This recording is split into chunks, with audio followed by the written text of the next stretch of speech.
Corona के case हर रोज 3.5 लाख के पार देश में आ रहे हैं। 3.5 लाख लोग अगर बीमार होंगे तो देश में हाहाकार मचना तय है।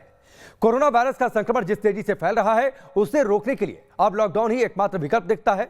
आईसीएमआर हो या फिर सुप्रीम कोर्ट, हर कोई लॉकडाउन को ही एक विकल्प के तौर पर देख रहा है। अब सवाल यह है कि क्या देश में लॉकडाउन लगेगा, क्योंकि यह बात भी सही है कि जहां जहां लॉकडाउन लगा वहां केस कम जरूर हुए।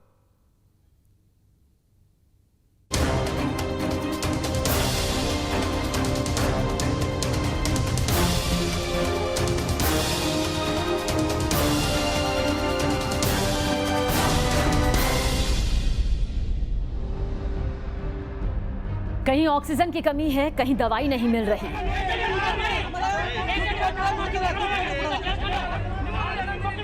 कहीं मौत का आंकड़ा तेजी से बढ़ता जा रहा है।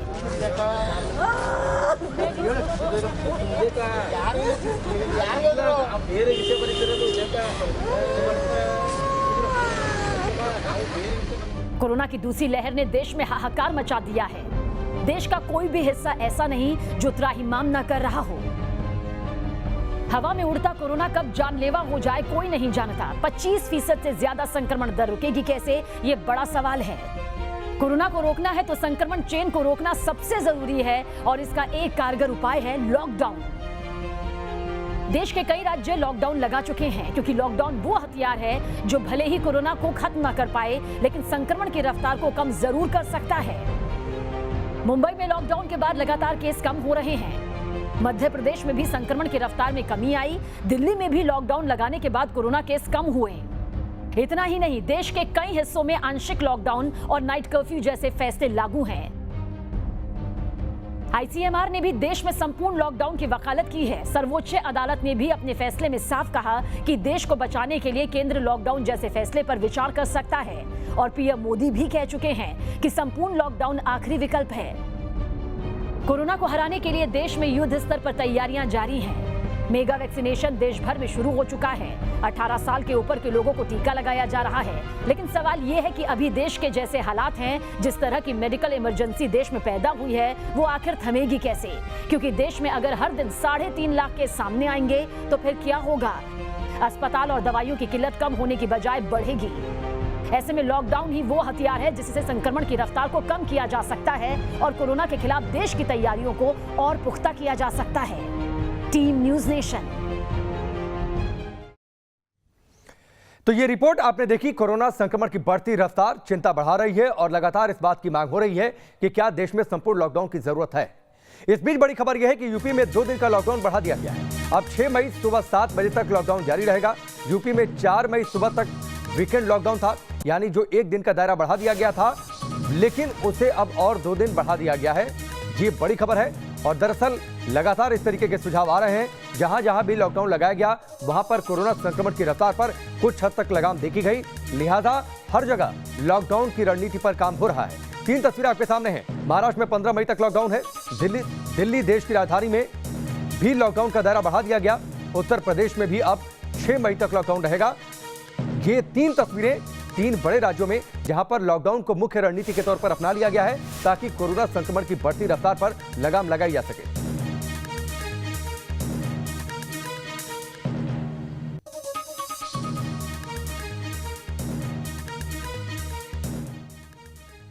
चलिए आगे बढ़ते हैं। सबसे पहले आपका परिचय हमारे एक्सपर्ट से करवाते हैं, फिर सवालों के सिलसिले की शुरुआत करेंगे।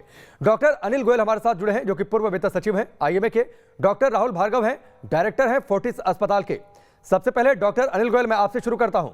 कोविड टास्क फोर्स ने कहा है, आईसीएमआर ने भी कहा है कि देश में फिलहाल संपूर्ण लॉकडाउन की जरूरत है।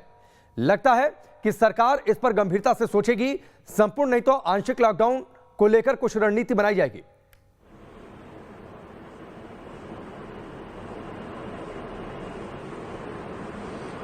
देखिए, बहुत सीधी सी बात है कि जो लॉकडाउन में थोड़ा बहुत उम्मीद की किरण दिखाई दी हमको, वो कुछ केसेस कम हुए। हालांकि अभी मॉर्टेलिटी रेट बहुत ज्यादा है। निश्चित रूप से आंशिक और ये लॉकडाउन से नहीं चलेगा, अभी संपूर्ण लॉकडाउन ही आंसर है। उसकी वजह एक तो ये चेन टूटेगी, दूसरा वजह ये भी है कि हमारी तैयारियां बहुत खराब है। हमको ऑक्सीजन नहीं मिल रही। मैं एक अस्पताल चलाता हूँ, दिन रात ऑक्सीजन के चक्कर में मेरा स्टाफ घूमता रहता है। नोडल ऑफिसर को फोन लगा, वो उठता नहीं है। तो वो तैयारियां करने के लिए भी वक्त मिलेगा दिल्ली की सरकार को या सरकारों को। दूसरा चीज क्या है कि हमको भी ये समझना होगा कि जो वैक्सीनेशन जिनको नहीं है वो घर से ना निकले, क्योंकि वैक्सीन लगे हुए लोग घर से बाहर निकलेंगे तभी शायद ये चेन टूटेगी। नहीं तो क्या होगा कि ये हम सेल्फ इम्पोज कर्फ्यू नहीं लगाएंगे तो फिर भी चेन नहीं टूटेगी, क्योंकि अभी भी जब भी लॉकडाउन में आप इसेंशियल सर्विसेज के लिए जाते हैं उसमें भी हमको खुद को सेल्फ इम्पोज कर्फ्यू लगाना पड़ेगा, वैक्सीनेशन को बढ़ाना पड़ेगा, लॉकडाउन को यूज करना चाहिए, क्योंकि पिछले हमने 1 वर्ष में देखा कि इस लॉकडाउन को हमने किस प्रकार से यूज किया।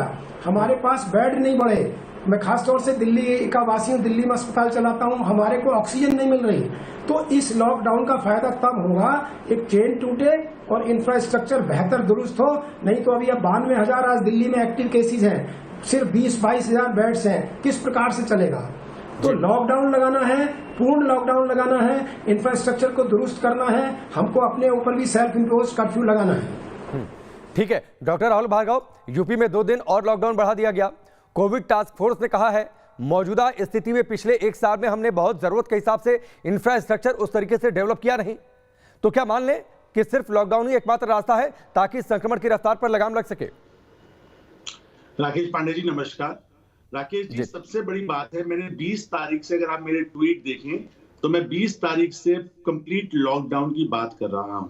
उसके पीछे साइंटिफिक एविडेंस है, अभी का साइंटिफिक एविडेंस नहीं है, 1918 का भी साइंटिफिक एविडेंस है कि वायरस जब तेजी से फैलता है, जो भी संक्रामक रोग हैं, और चलो 100 साल छोड़ दो, 5000 साल पहले की भी बात, आचार संहिता की बात कर लो, चरक संहिता की बात कर लो, उसमें भी ये लिखा है कि कोई वायरस अगर फैलता है तो उसको रोकने का एकमात्र तरीका है आप अपने घरों में बैठ जाओ।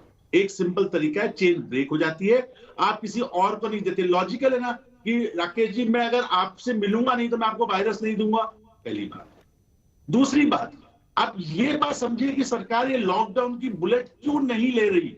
चर्चा इस बात पे होनी चाहिए, वो चर्चा इस बात पे है क्योंकि पिछले साल हमारा डेटा कम था जब हमने लॉकडाउन किया, और जिस प्रकार से पलायन हुआ और लोगों की मृत्यु हुई उससे लोगों में आक्रोश था, और ये सरकारें इस बार वो आक्रोश नहीं चाहती। लॉकडाउन में गलती नहीं थी, उसके इंप्लीमेंटेशन में गलती। नहीं, लेकिन डॉक्टर राहुल भार्गव, जिस हिसाब से केसेस बढ़ रहे हैं, कई जगहों पर जो टेस्ट कराने जा रहा है उसमें से हर दूसरा तीसरा आदमी पॉजिटिव निकल जा रहा है, लोग समझ नहीं पा रहे कि उन्हें संक्रमण मिला कहां से। तो ऐसी स्थिति में वाकई आपको लगता है कि चेन टूट जाएगी अगर पूरी तरीके से लॉकडाउन लग जाएगा तो? राकेश जी, पिछली बार की तरह अगर संपूर्ण स्ट्रिक्टेस्ट लॉकडाउन है कि आपकी परछाई भी घर से बाहर ना निकले, 14 दिन पे मैं आपसे चैनल से बड़ा दावा कर रहा हूं, 14 मई तक, 15 मई तक कोरोना पे हम विजय पालेंगे, हम नंबर्स को कम करेंगे। देखिए लॉकडाउन क्या करता है ये बात समझिए प्लीज, इस बात को दर्शकों को समझना जरूरी है। लॉकडाउन पे ऐसा नहीं है कि हम चाहते हैं कि लॉकडाउन करें और जब ये अतिशोक्ति यूज करते हैं कि आखिरी एफर्ट है, नहीं, लॉकडाउन आपका पहला एफर्ट है। जर्मनी, इटली, लंदन अभी तक लॉकडाउन में थे पिछले हफ्ते तक, प्लीज समझिए इस बात को। तीसरी इंपॉर्टेंट चीज, लॉकडाउन प्रोसेस को स्लो करता है ना कि वायरस को किल करता है। अगर मेरा 28 अप्रैल का ट्वीट देखें जिसमें मैंने सरकार को लिखा था कि कोविड के लड़ाई में वो ना कोविड को हराता है ना मारता है, वो प्रोसेस को स्लो डाउन करता है। स्लो डाउन होने के तीन फायदे होते हैं।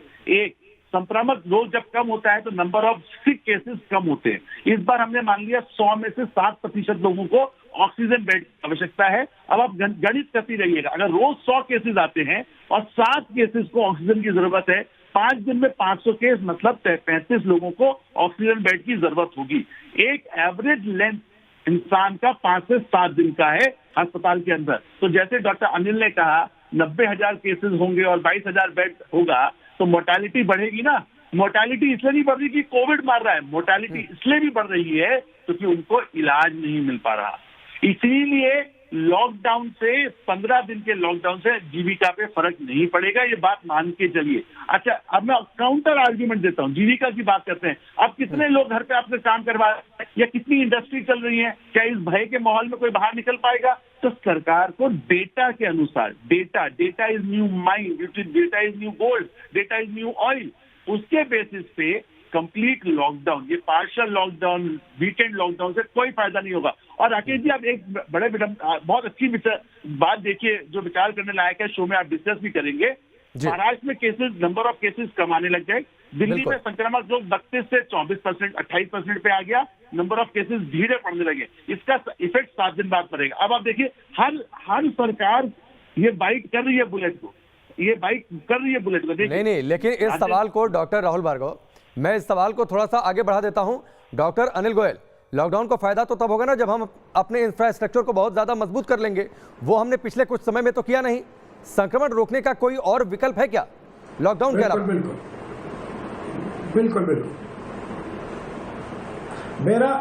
बिल्कुल, जैसे आपने कहा, संक्रमण रोकने का तो विकल्प आज की डेट में कोई और नजर नहीं आता कि कंप्लीट लॉकडाउन करें और लोगों को भी खुद भी सेल्फ इम्पोज कर्फ्यू भी मैं बोल रहा हूं करें। लेकिन चूंकि हमारी इंफ्रास्ट्रक्चर इस वक्त चरमरा गई है, उसको ऑगमेंट करने के लिए ऑक्सीजन जहां डेजिग्नेटेड अस्पताल में जितनी जरूरत है वहां पहुंचाने के लिए, बेड स्ट्रेंथ बढ़ाने के लिए, अभी आप देख रहे हैं जैसे कि ऑक्सीजन एक्सप्रेस रेलवे की आई दिल्ली में, और जगह आ रही है, एयरलिफ्ट हो रही है।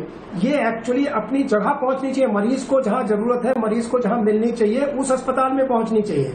वो अभी प्रॉपरली नहीं पहुंच रही है। हालांकि जितने भी अब कोर्ट्स भी उसमें इंटरवीन कर रहे हैं, सरकारें भी इंटरवीन कर रही हैं, सब लोग दिन रात मेहनत कर रहे हैं, लेकिन अभी उसमें और ज्यादा मेहनत की जरूरत है, क्योंकि जमीन पर वो ऑक्सीजन वहां नहीं पहुंच रही है। जमीन पर रेमडेसिविर अभी जरूरत जहां है वहां नहीं पहुंच रही है। जमीन पर बहुत सारी चीजें हैं, उनको बढ़ावा देने के लिए हमको निश्चित रूप से एक लॉकडाउन लगाना चाहिए और ग्रीन कॉरिडोर ऑक्सीजन के लिए बना देने चाहिए कि ऑक्सीजन का टैंकर जहां भी होगा, स्टेट की बाउंड्री नहीं होगी।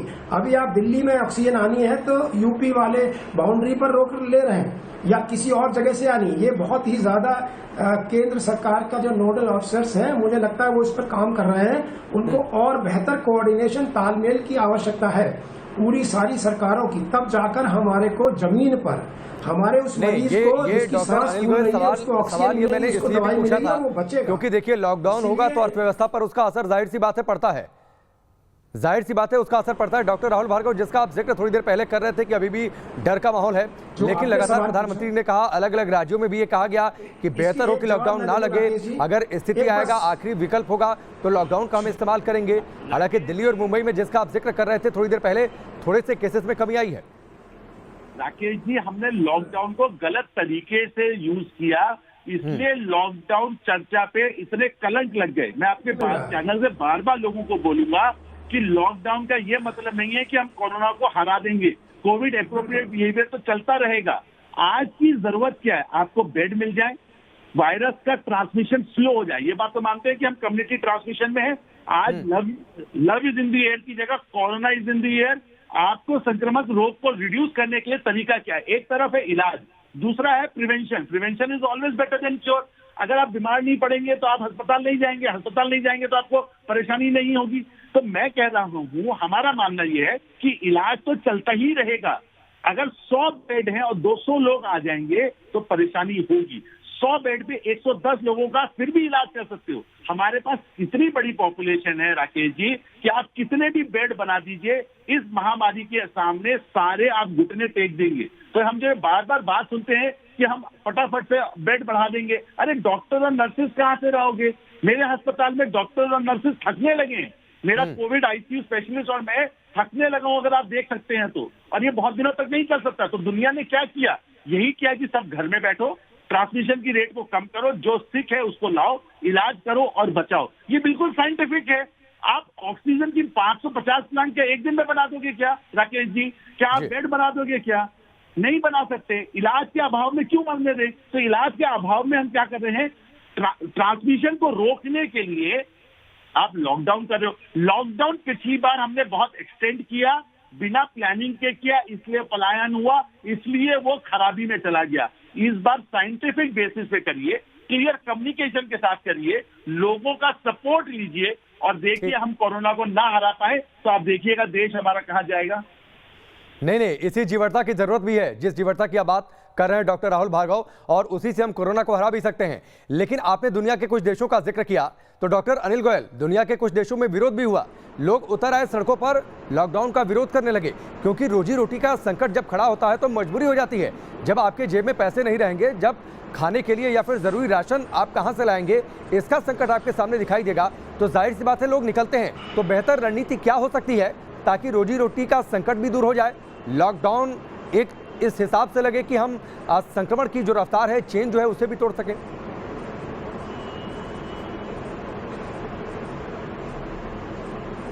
देखिए, आपको अब वस्तु स्थिति का आकलन करना पड़ेगा। आज हर घर में, हर दूसरे घर में कोविड पॉजिटिव पेशेंट हैं, हर दूसरे घर में मरीज सीरियस हो रहे हैं। इसलिए लोगों को अब ये समझ आ गया है कि जीविका तो बाद में होगी, जब हमारा जीवन रहेगा तब होगी। इसलिए जनता को भी ये पता है कि हमारा जीवन खतरे में है।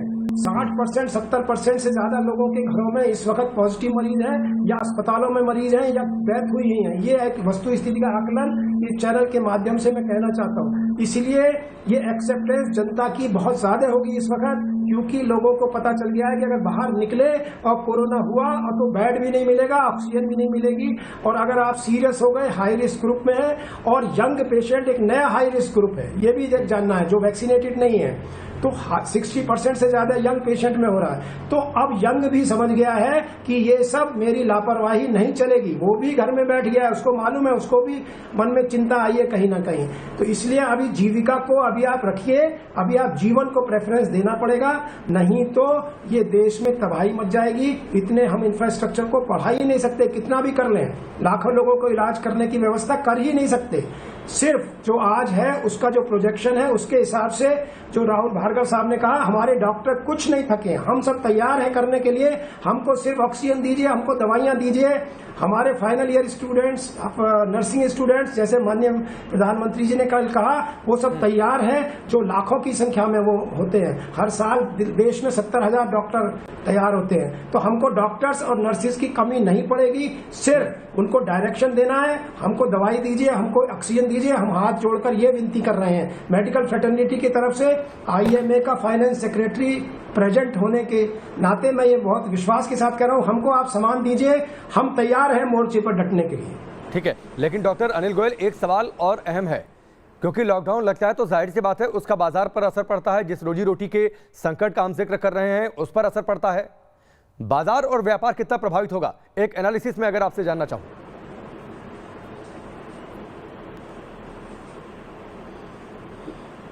देखिए, निश्चित रूप से वो प्रभावित होगा, मैं ये नहीं कह रहा कि नहीं प्रभावित होगा, लेकिन आपको प्रायोरिटीज तो फिक्स करनी पड़ेगी। आज मैं अगर बाहर निकलता हूं और कोविड पॉजिटिव हो जाता हूं तो मेरे मन में डर है कि मैं सीरियस नहीं हो जाऊं, ऑक्सीजन मिले या न मिले। तो now is a question of prioritising your priorities. अगर आपको जीविका चाहिए या आपको जीवन चाहिए, आज देश का जब 30% पॉजिटिविटी रेट है, मोर्टेलिटी रेट 1.4% है, दिल्ली में 4 से 7 लोग कल डेथ हुई हैं। तो इस सब को देखते हुए कहीं ना कहीं मन में हम सबके जीविका से ज्यादा अपने जीवन की चिंता है। मैं डॉक्टर भी कह रहा हूं, और कम से कम 300-400 मरीज रोजाना देखता हूं, मेरे कान में आवाज आती है, गूंजती है कि मेरे भाई को बचा लो, भतीजे को बचा लो। ये हमारे लिए बहुत कष्ट का विषय है। इसीलिए अब आप जीवन की बात करिए, जीविका की बात जब जीवित रहेंगे उसके बाद करेंगे। ठीक है, लेकिन डॉक्टर राहुल भार्गव, आप थोड़ी देर पहले जिक्र कर रहे थे कि पिछली बार अनप्लान्ड तरीके से लॉकडाउन था, जिसकी वजह से पलायन का संकट खड़ा हो गया।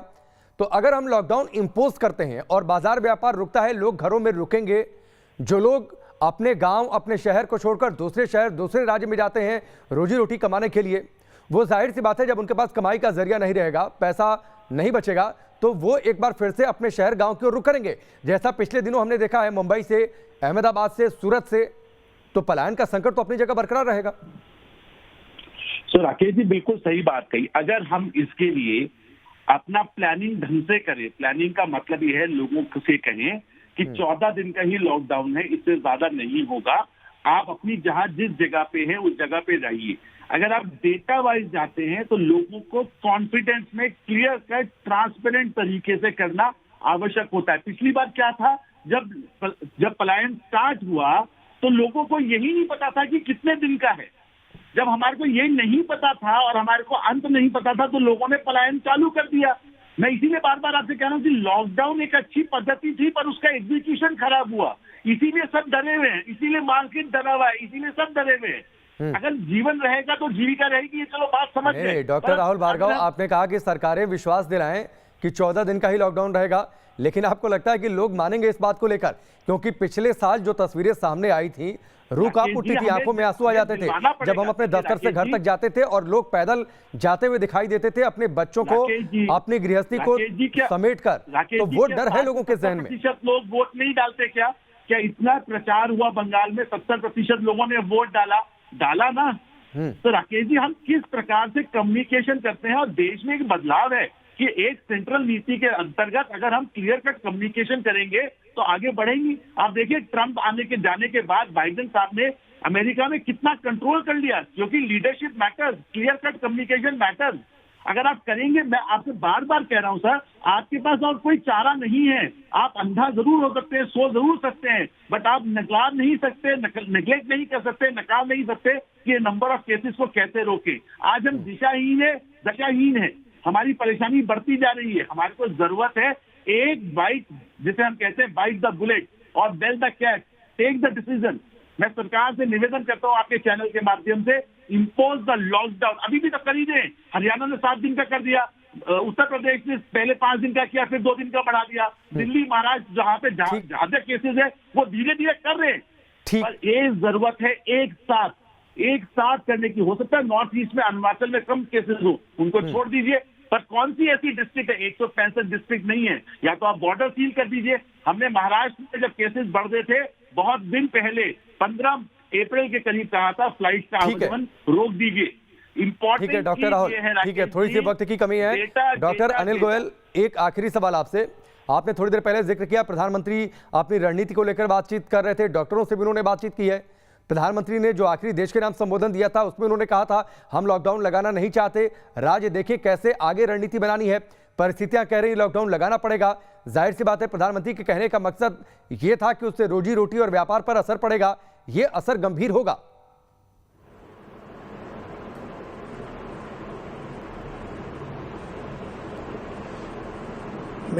मेरा ये मानना है कि अभी जहां जहां हाई रिस्क एरियाज हैं, जहां जहां स्टेट्स में बहुत ज्यादा केसेस हो रहे हैं, जहां जहां इंफ्रास्ट्रक्चर ऑगमेंटेशन की आवश्यकता है, वहां पर आपको लॉकडाउन लगा दें।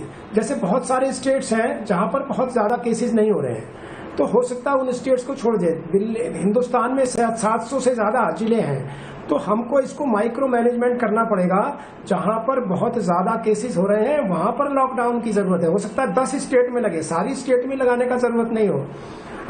मैं ये भी मानता हूं कि माननीय मोदी जी की रीति और नीति बिल्कुल सही डायरेक्शन में है। उन्होंने कल डॉक्टर से भी बात की, उन्होंने कहा कि नए डॉक्टर्स चाहिए तो मिलेंगे, ऑक्सीजन की भी सप्लाई दुरुस्त हो रही है, और उसके अलावा रेमडेसिविर और दवाइयों की भी हो रही है। तो अगले 2-3 दिन में ये मुझे लगता है ये व्यवस्था सुधरेगी। दूसरा, पहला जो लॉकडाउन था बहुत लंबा लगा, आज हमें एक साइंस है, हमको मालूम है हो सकता है 2-3 हफ्ते में ये डिक्लाइनिंग फेज शुरू हो जाए सेकेंड वेव की।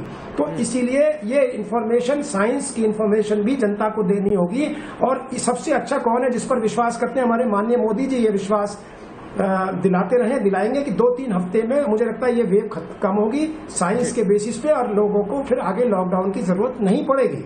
ये इंडेफिनिट लॉकडाउन का मसला नहीं है, जो डर का माहौल है, लॉकडाउन ये भय का माहौल है, हाहाकार का जो माहौल है वो माहौल जल्दी समाप्त हो जाए।